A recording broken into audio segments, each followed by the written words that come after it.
what we actually developed is a novel diagnostic system for the rapid identification and characterization of Legionella bacteria. When we started this project 5 years ago, all analyses are based on culturing of bacteria.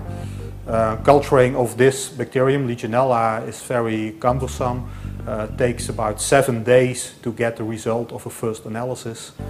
Our analysis is very quick. It will give results within 4 to 6 hours. In addition, we also know whether we have a pathogenic or a dangerous Legionella or a non-dangerous Legionella. The first patent we applied for is really describing the specific DNA markers we use to discriminate between the dangerous and the non-dangerous strains of Legionella pneumophila. And the second patent, there we claim additional discrimination between the strains we are analyzing. So it's different markers which we are protecting with this application. You have to think about contamination problems, for instance in a hospital or in a swimming pool where there's a suspicion of a Legionella problem.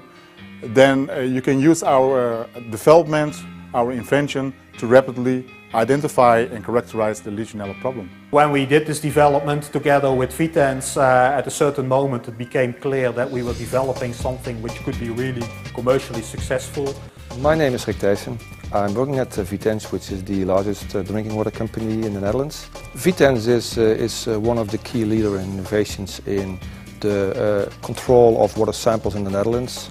It's regulated by law, so Vitens is responsible for the quality and safety of water, and because the number of samples is increasing, there is an urgent need for rapid methods. And at that moment we together decided that both Vitens and TNO wouldn't be the ideal partners to do the commercialization. This new company, Legion, should pick up this development and really try to make this into a success.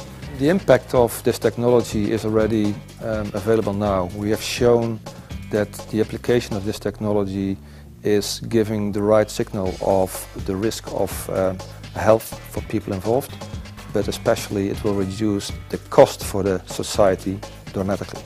By using this technology will really change the way people look at this problem, and the dynamics in this world will change. And the second, which is probably even more important, is that based on this same development we have many different problems and microorganisms which we are analyzing which could go in the same direction.